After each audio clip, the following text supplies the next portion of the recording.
Everything on Solana happens with transactions, and a transaction is a verifiable message format. This means that you can confirm that a specific message was sent from a specific identity. Right here, I've got a piece of paper that has a message on it, and if I wanted the world to be able to confirm that this was my message and this is what I said, I could add a signature on here, or I could add a fingerprint on here, or I could even add an iris scan on here. And you would know that because this piece of paper has this message and it has my signature or my thumbprint on it, that I gave you this message, or this is my message. Now, the message itself, usually it is not "I like cats." It's usually something like "I owe you $10." And on chain, it's usually a swap, a send, or a lend. So if I'm sending some tokens, I'm sending some assets over, or I'm lending you some assets, or I'm borrowing assets, that's what the actual message says. So you can verify that, hey, this person sent this much money to this address. Now, the format itself is just the layout, and it's how it's laid out on Solana, and that's all a transaction is. Let's jump into the life cycle of a transaction. For the sake of simplicity, I've reduced it to just a user, a client, and a validator. There are other parties. I've just excluded them for a little bit because these are the primary parties. Now, as a developer, all you care about is the user and the client. You don't have to worry about what the validator is doing. You don't need to be concerned about it. All you care about is the user and the client. Now, it all starts with the user. The user is going to go to your app and they're going to do something. Maybe they're going to click a button to make a swap, or they're going to make a button to mint an NFT. And from there, your job comes in. Your job is to form the actual transaction to match the format. You'll have to put in the addresses, the instructions, the block hash. If you don't know what these are, don't worry, I'll go over them. But when you start out, the first thing you do is you make the transaction. You create the transaction. Once the transaction is created, you then simulate it. And the simulation it's optional, but it is helpful. I'll go over why it's helpful in a little bit. And then you ask the user to sign it. Usually there's just one signature, and if there are other signatures from your end, you can also sign it, but primarily there's just one signature from the user. The user's assets are usually changing. Then you broadcast it onto the chain. And the broadcasting again happens on the client. The user gives you the signed transaction, and then it's your responsibility to send it to an RPC. Now, the RPC is just a node on the chain that's able to receive transactions. So you send it to an RPC, and the RPC node forwards it to the rest of the network. And from there, the Solana stuff happens, the network stuff happens, the validators do their job, and they finalize the transaction. Once that's done, you'll be notified of the confirmation whether or not the transaction was successful or not successful, and that's it, you're done. Now, 80% of all developer work happens right over here. So the transaction formation, the instructions, the addresses, the block hash, most of it is just the instructions, and this is where you'll be spending most of your time. A little bit happens in the broadcasting part, so you have to make sure you're actually sending the transactions, you're making sure the RPCs are receiving it. You'll occasionally need to send it to multiple RPCs instead of just once to make sure it's actually included. So pre-flight checks as well happen over here. So a pre-flight check, again, is more work done before it's actually sent to the validators. And that's about 50% of your work. And finally, the notification and confirmation of it, that's about 5% of the work. Optionally, the user might yell at you because something happened or something didn't happen, but that's what it is. Now, let's talk about pre-flight checks and the transaction simulation. One of the reasons Solana is so fast is because a lot of the work for the chain is offloaded to developers. What does that mean? That means instead of making the validators do work, whenever possible, developers are made to do that work instead. One of the examples is transaction simulation. If it's going to fail, I'm not going to send it. That way, the validators, the nodes, the network, they're not sent a bunch of transactions that are going to fail anyway. You can see right here, I've got a few screenshots from Glow. So this is a wallet. And before every single transaction, it does a simulation. And if it's going to fail, it tells you, hey, Glow detected an issue, and it's not going to let you send it. So this happens before the actual signatures. Now, pre-flight checks. Pre-flight checks are a similar thing where these are done by the RPCs. When you send the transaction to the RPC will also check it. Maybe you, as a developer, you've decided to skip simulation. Now, the pre-flight checks happen at the RPC level, and the RPC will check, hey, is this actually a sensible transaction? Is this going to be successful? If not, the RPC is not going to include it. It's going to turn it back. It's going to tell you, hey, man, sorry, I can't send this transaction. Finally, if both of these checks actually succeed, then and only then is it actually going to be sent to the network. There are a couple of other things, such as the addresses that are included and the instructions, the format of the instructions that also involve more work for the developer. I'll learn into that later. But yeah, this is the life cycle of a transaction. Let's jump into what the actual transaction looks like. This is a visualization of the parts of a transaction. You start with an array of signatures. So as I mentioned, when you're sending a transaction, a message, you need to be able to prove that someone sent that message. So the signatures prove that whichever addresses you're sending from actually sent that message. Then you have the actual message itself. Here's what the message looks like. You've got the header, which has information about the number of signatures that are included, number of accounts that are included, and how many accounts you might have that are read only. So there's no signatures involved. Now, the array of account addresses. So every single transaction that you send to Solana, you need to include which addresses you're going to be reading from and which addresses you're going to be writing to. This way, the validators don't have to do the work of picking out, okay, this address is being read from and this address is being written to. That work is offloaded to the developers, and that means the chain is able to process transactions a lot faster. So every single time you're sending a transaction, you also need to include, hey, this is the transaction and these are the addresses that are being written from, or these are the addresses that we're only writing from. Read from or written to. So all of the addresses that we're interacting with, you gotta include those. Blocks are a collection of transactions that have been added to the chain. So you've got a bunch of transactions that have been added to the chain, they've been made into a block, and they've been added to the blockchain, and you've got a block. Each block has a unique ID, which is called a block hash, and you need to include a block hash in your transaction to prove that the message, that the transaction is not super old. If it's a super old block hash, it's an expired block hash, the validators aren't going to look at your transaction because likely it's outdated. Now, the instructions are just the code that you want to actually run. So this is the actual thing you want to do in the actual transaction. So if I got I owe you, that's the I owe you part would be in the instructions, or I'm transferring to you, or I give you $10. That will be in the instructions. Oh, there's a typo here. Let me fix this. Block hash. There we go. It's not block C hash. Cool. Moving on. Let's talk about transaction fees. So there's 3 parts to transaction fees. First, you've got a static signature fee. So you know how I said each transaction has to have a signature that proves which address it's sending from or which addresses are involved. Each signature has a cost, and this is currently this amount of SOL. I'm not going to read out all those zeros. So if you have 10 signatures, you're going to have 10 times this amount. Then you've got a dynamic compute fee. So each transaction is doing some computation on the actual blockchain. All the computers, all the nodes that are running the network, they're doing computation for you. And to pay them for their services, to pay them for their hardware, you need to pay them a certain amount of SOL. This depends on how much computation you're doing. If it's the maximum amount of computation allowed per transaction, you're going to be paying a lot. But generally, it's not a lot of SOL. And of course, there is the prioritization fee. This is a recent addition. So if you want your transaction to be really fast and you want it to submit before everybody else, you can pay an additional fee. This is optional. If you don't pay this, it's fine. And that's what the transaction fees are made of. Moving on, we've got transaction versions. As the Solana network evolves, we're going to want to do more complex things. So we're going to have versions of transactions that let you do newer things. Right now, there's only 2 versions. Legacy, this is the old way of sending transactions, and V0, this is the latest version, and it adds support for address lookup tables. So address lookup tables are a way to look up addresses on chain. So if you remember the message right here, there is a limit to how big this message can be. You can't put in too many things. In the older version, you could only have 35, you could only interact with about 35 addresses per transaction. And address lookup tables increases that, so you can, in one transaction, you can interact with up to 256 addresses. I'll link some resources for address lookup tables in the description. For now, let's just look at the code for this. When you Google Solana transactions, or when you're looking at docs, you might come across different code for sending transactions, and the reason is because there's 2 different versions, as I mentioned, legacy and version. The code for this is slightly different. So right here is what the code for a legacy transaction looks like. Let me zoom this in a little bit. Oh, maybe too much. Cool. Now, legacy transactions are pretty straightforward. You define what a transaction is, you add instructions, and you use the send and confirm transaction function to send it out. Pretty straightforward. This will still work, but the code will give you warnings that, hey, this is deprecated, don't use this. Version transactions are slightly different, and really all that's changed is the syntax. What's actually happening in the transaction is still the same. You're still making an instruction for what you want to do. So if you look at this right here, instruction, and instruction right here, this is an instruction. These are the exact same thing. We're transferring SOL. So we're transferring one SOL from one address to another. It's the exact same thing in the actual functionality of it. The syntax just changes. So you've got this compile to v0 message function, and you'll be making a version transaction instead.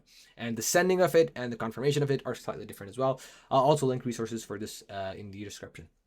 Moving on, let's talk all about transaction failures. An important distinction is the difference between a dropped transaction and a failed transaction. A dropped transaction is a transaction that never makes it to the chain, so it's never going to hit the validators. Something's going to happen before it actually hits the validators, and it's not going to reach them. Whereas a failed transaction is a transaction that actually reaches the validators, they process it, you pay fees for it, and it's invalid, so it's not added to the chain. So a failed transaction, they're still confirmed by the chain, you can see them on chain on the explorers, and you will still pay a fee to the block producers. Now, why might a transaction drop? There's a number of reasons, but primarily it's either because the client, that is your app, it doesn't send it to the RPC, or the RPC doesn't broadcast it to the chain. Let's talk about why this might happen. Why would your app not send a transaction to the RPC? What people often forget is that the client is just Web2 stuff. Your app, it's got a database, it's got an API, it's probably got a cache too, because you want to, not be fetching portfolio data all the time. All of these will be running on Web2 services like AWS and GCP, and scaling up without breaking stuff and graciously failing over, that takes time. It's not easy to do. If you've got, let's say, 100 users and suddenly you've got 10,000 users because an airdrop is happening, you have to properly and carefully scale up without breaking anything in your database, in your API, in your cache. 99% of the time, you're not load balancing them properly and something breaks, and the client transaction doesn't go from here to here. It just failed somewhere over here. RPC failures are also a thing. So instead of just sending a request to one RPC, usually what apps do is they'll have requests going out to multiple different RPCs, and they'll be even getting dedicated RPC nodes for their apps alone. So if you've got a really busy app, let's say you've got a video game that's got hundreds of users sending thousands of transactions per second, you will need a dedicated RPC. The best thing to do here is just talk to your RPC provider. Their job is to make sure your transactions don't drop, and they'll help you out figure out how to get your transactions through. That's their job. If they're not doing their job, change your provider. Now let's talk about failed transactions, because this is a huge thing. The majority of failed transactions are arbitrage, or rather failed arbitrage. So about 58% of all compute is wasted by failed arbitrage transactions, and 98% of all arbitrage transactions fail.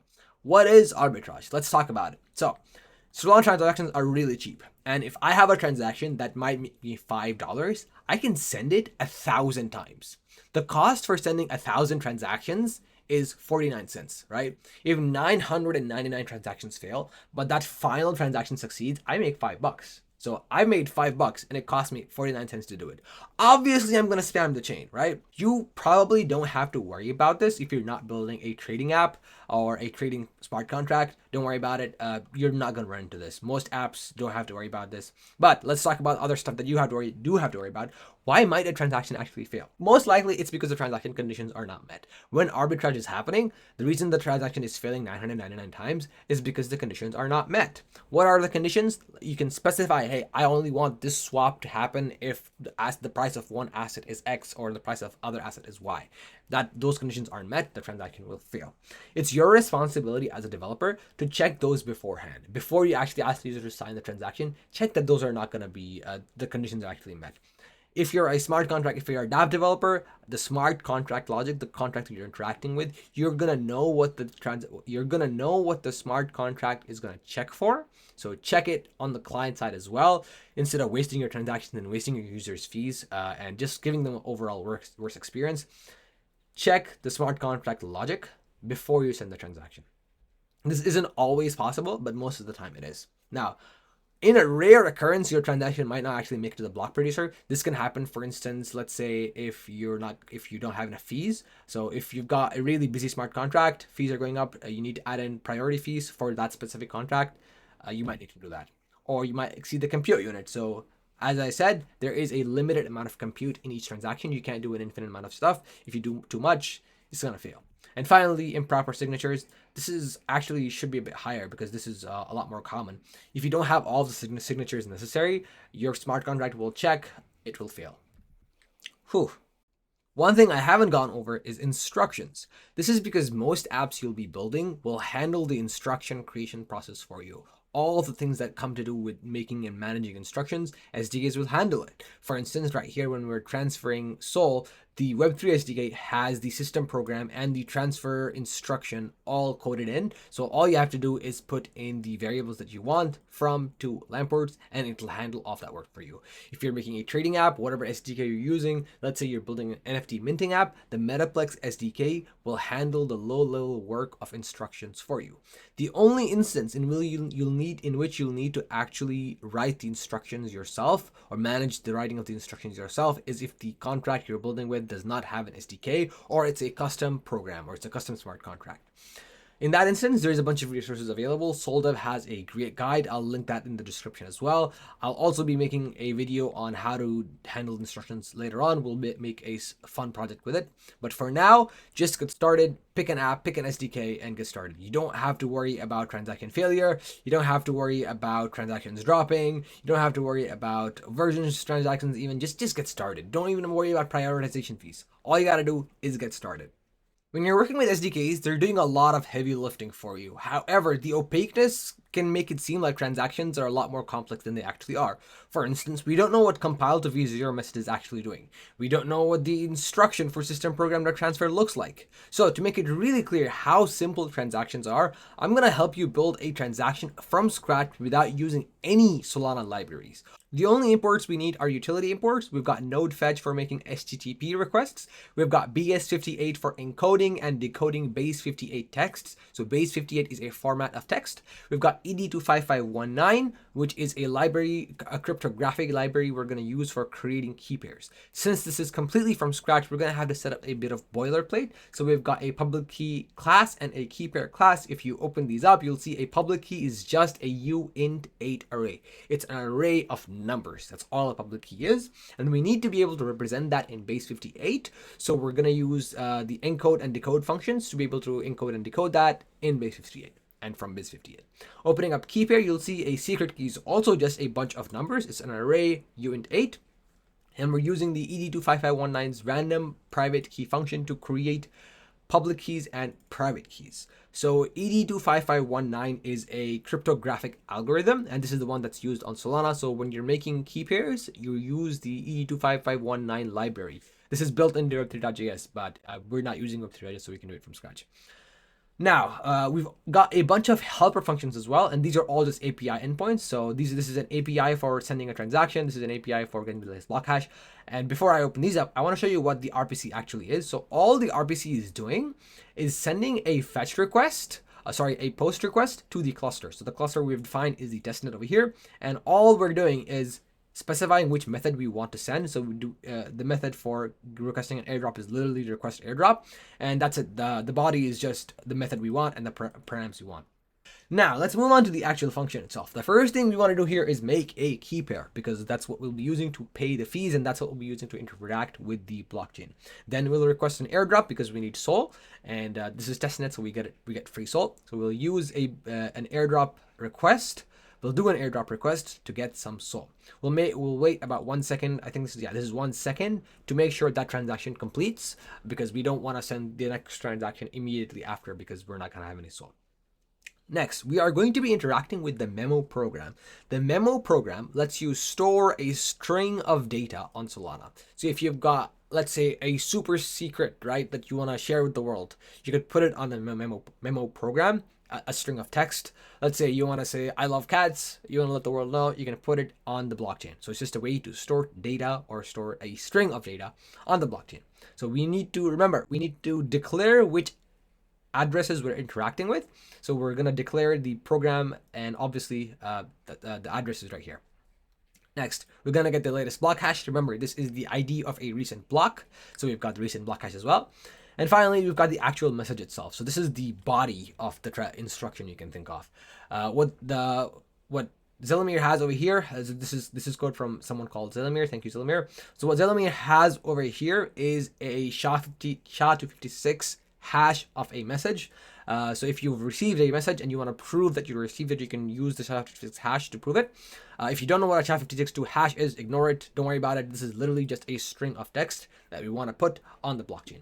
So it might as well just be whatever. It could be anything. Now, we need to get each of these pieces ready. We need to have a signatures piece ready, the header ready, account address ready, recent block hash ready. We already got the recent block hash, and we need to have the instructions ready. So let's go one by one. First of all, we need the addresses. What is the addresses array going to look like? It's literally just 3 values. It is the address of the wallet that we have, so key pair.public key, because we are the ones who are doing the transaction. It is the address of the program, so this is the program we're interacting with, and of course we just got a identifier. So this is hexadecimal, so 0x02 is hexadecimal for the number 2. So we're just saying, hey, there's 2 addresses. This is the first address, and this is the second address. This is the array of addresses that we are interacting with. Easy peasy. Next up, we have the header. So header is a bunch of metadata about the transaction itself. So it's data about, hey, what's happening over here. And in the header, we've got 3 things. We've got the number of signatures we need, so we only need 1 signature. We've got the count of how many signed accounts we have and how many unsigned accounts we have. Moving on, we've got the instructions themselves. So instructions, this is where we're going to put our message in. So the instruction is the execution code. It's the data sent to the program, and the program will then do whatever's in the instructions. First of all, we've just got a notifier for how many instructions there are. There's only 1 instruction, and this is it. This is the body of the instruction, and we're going to be interacting with the memo program, so the memo program knows, hey, this is for me, and we're going to use the program index to tell the program what to do. So a program index, you can think of it like an ID for functions on the program. So if a program has 3 functions, let's say add data or update data, I don't even know if update data exists, it probably doesn't, but add data, update data, or remove data, each function will have its own ID, and that's called the program index. So we want to use the first function on the program. So the program index is 0x01. I'm assuming the function is probably called something like add memo or submit memo. So function number 1, we want to use the function number 1. Next, I don't know what this is. And finally, we've got the actual data itself. So the third item of data we have in the instructions is the an array of data. So we have the message.length because we want to say how long it is. And then we've got the actual message itself. There's a few comments over here. You can look at it on your own time. We're going to run through the rest. Now, let's put this all together. We've got header, accounts array, a block hash, and instructions. So to put it all together, we're just going to put it into a array, header, addresses, block hash, instructions. Header, addresses, block hash, instructions. Next, we're going to need the signature. The final piece remaining is the signature. Now that we have the message ready, we can sign this message. So I had the message ready. You got to have the message before you can sign it, before you can put your thumbprint or your signature on it. So we've got the message, and we're going to sign this. And there we go. Our signature is ready. Can you guess what's going to be in the signatures array? The number of signatures and the signature itself. Finally, we've got the transaction itself. So remember, message is over here. Signatures is over here. Can you imagine what's going to be in transaction? It's signatures and message. That is it. Our transaction is ready. That is how simple transactions are. Whew. Alrighty. All of this code and the visual explainer are in a GitHub repo linked in the description. You can check it out. If you want to open this up, you will need the Excalidraw extension, or you can go to the Excalidraw web app. Good luck. Just get started, bros.